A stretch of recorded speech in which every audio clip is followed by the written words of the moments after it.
Good morning, everyone. Good morning. And what a beautiful morning it is.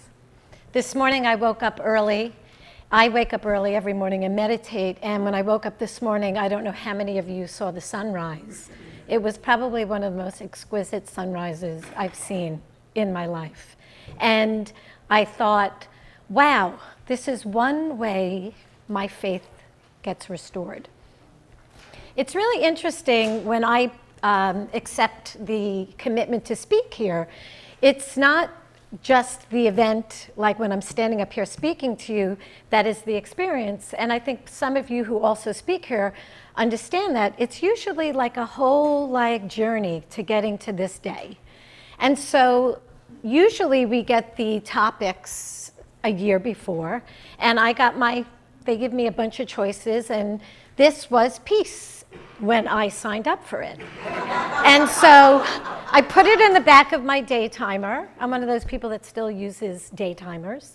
And I really didn't think about it at all.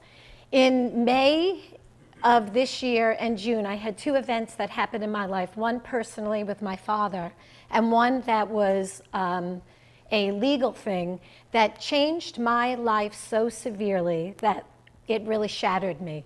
And I had just begun to feel, after the grief, those of you know I lost my mother 3 years ago, I was starting to feel like I was coming out of that deep grief place. In fact, some of my students in yoga and my friends in fellowship said to me, I see a difference in you, you're lighter.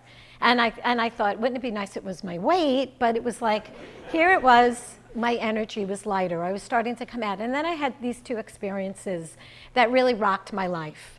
Last night, I was with a friend having dinner who's going through deep grief. Her mother passed away in May.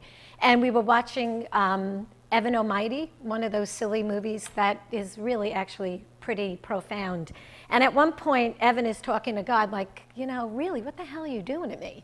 And he said, you ask for courage. I don't give you courage. I give you situations that make you act courageously. So I get the topic peace, or I presume, and I start in usually around October, because I know I'm speaking December 1st, I start to kind of look into the subject. I start to study it, I start reading things about it. Now, I had not been feeling peaceful since the spring. And I have a spiritual practice, but my regular spiritual practice, I had to raise the ante up a lot because I had lost a lot of faith. So in December, I am now, first of all, a teacher. My son is no longer in school. That's what happened in June. I lost my religious rights for my son to go to school. So now I'm a teacher. And so I've been doing a lot of out-of-the-box teaching, which has been really actually one of those, you ask for, I asked God, please help me do this, okay, teach. And I've been doing things out of the box of learning. And I have to say, I'm actually really enjoying it, So I've been traveling a little bit more with my son, and there was an event in November in Washington, D.C. We had gone to Albany, so my son went to Albany, got to see our state capitol. We were there with thousands of others, people in New York State who lost their religious rights. And for the first time in my life, without knowing it, because if I go to a concert, I'm with people of all different religions, we were there fighting for our religious rights. And it was one of the most beautiful events. It was a peaceful organization, okay? And we got to see people of every religion there collectively wanting our rights back. So in November, there was another event in Washington, D.C., and I thought, great, I'll bring my son. It'll be a learning experience. What greater place to go to learn about the history of America than Washington, D.C. The beautiful museums, the museums are free, plus I would be supporting an event that I feel really like it's a really important thing for me in my life. By November, I had been already feeling a little bit more faithful. And of course, the byproduct of being faithful is peace, right? Little did I know I was already coming to this subject, right, without knowing it. See, you guys are tricky here, right? So I'm sitting in a Uber in Washington, D.C. I had just come from the peaceful protest. And while I was there, we were on the great lawn in front of the Capitol building, beautiful, beautiful sights. And my son was there, and of course he could care two poops about what they're talking about. And he started exploring. The next thing I know, he's behind me with like 30, 40 kids he had never met before from all different religions, and they're playing ball together. To me, that's an act of faith. Right? That's an act of faith, because one of the aspects of faith is trust. Right? Here he was. He wanted to play. He wasn't thinking, who are you? They started playing. By the time we left, there were about 50 kids playing on the lawn. And then they went to museums together. And I thought, wow, peace. What? I'm still thinking peace, everyone, okay? Is my topic. And I'm thinking about that, like circulating it through everything in my life, which isn't a bad thing at all, okay? At all, right? Especially after feeling so shattered by these two events in my life that I didn't feel peaceful at all. So I'm in an Uber, and I had come from this beautiful event, which was beautiful. I was with a lot of courageous people, and another byproduct of faith is courage.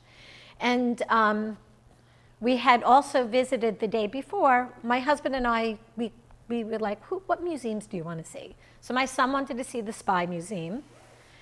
My husband wanted to see the Black History Museum, and I wanted to see the Holocaust Museum.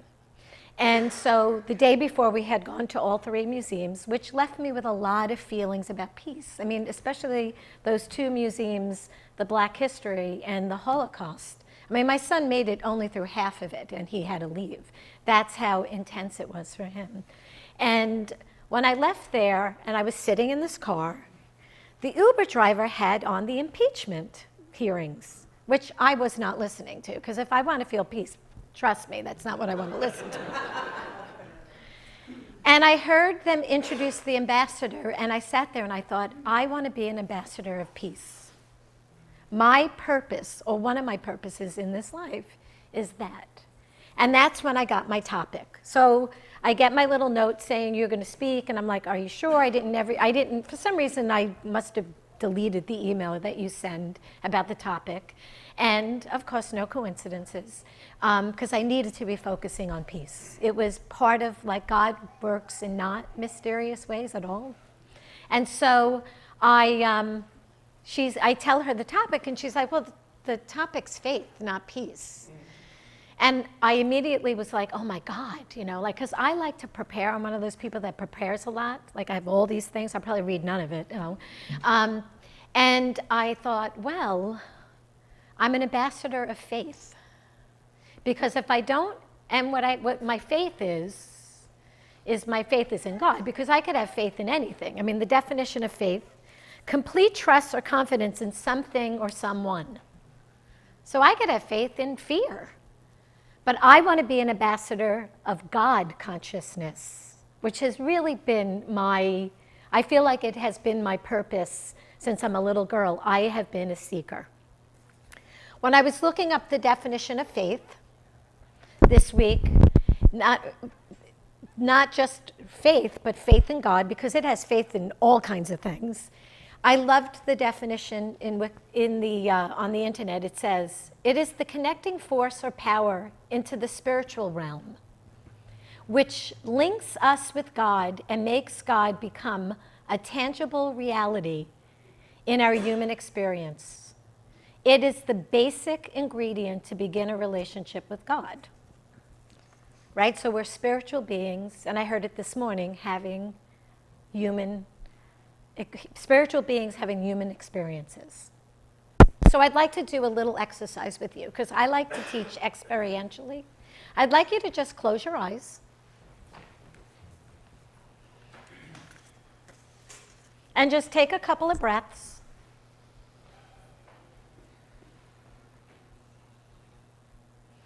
And in your body, from your neck down, notice where you hold your faith in God.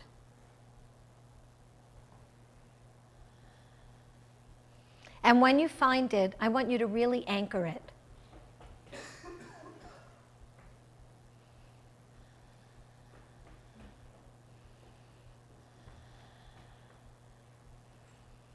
And now I want you to take a moment to ask yourself, in my life right now, where am I ready to practice this faith in God by building bridges from the walls that I have erected around fear in my life?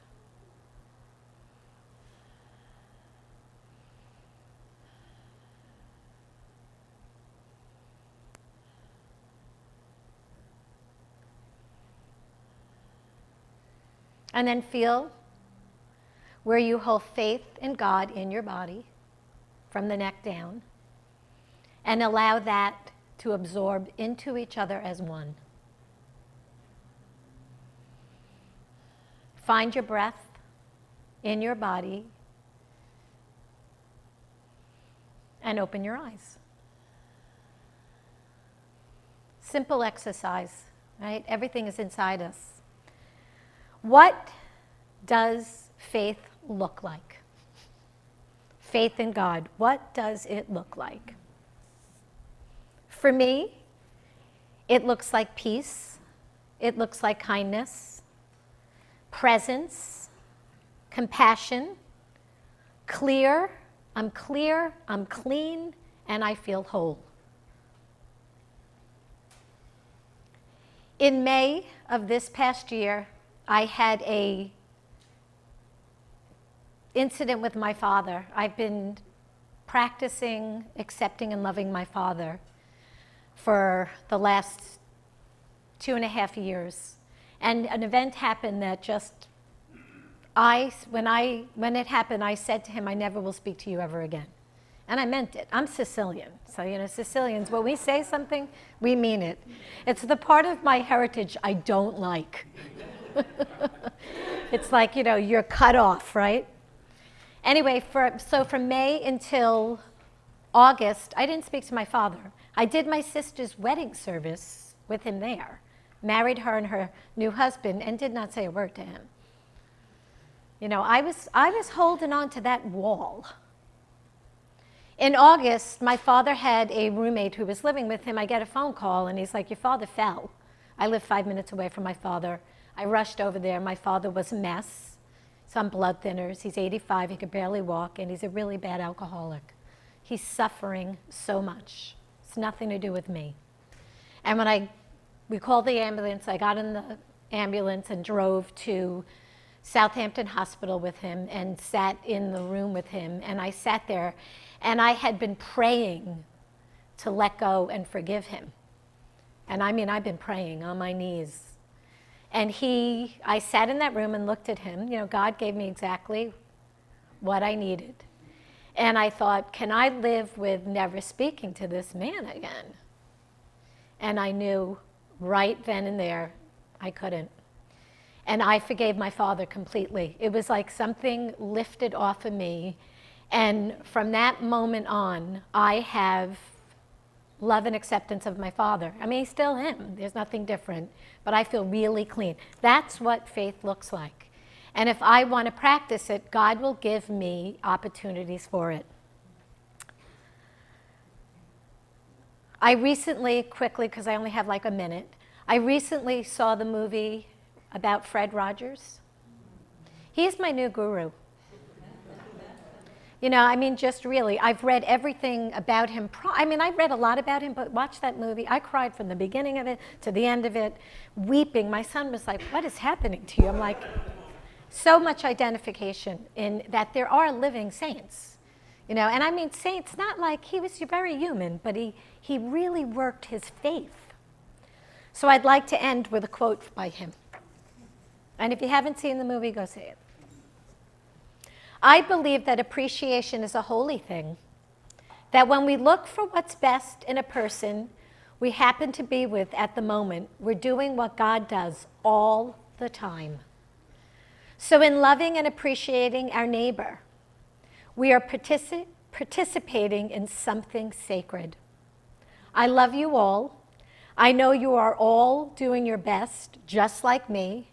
I thank you for being my neighbors. Namaste.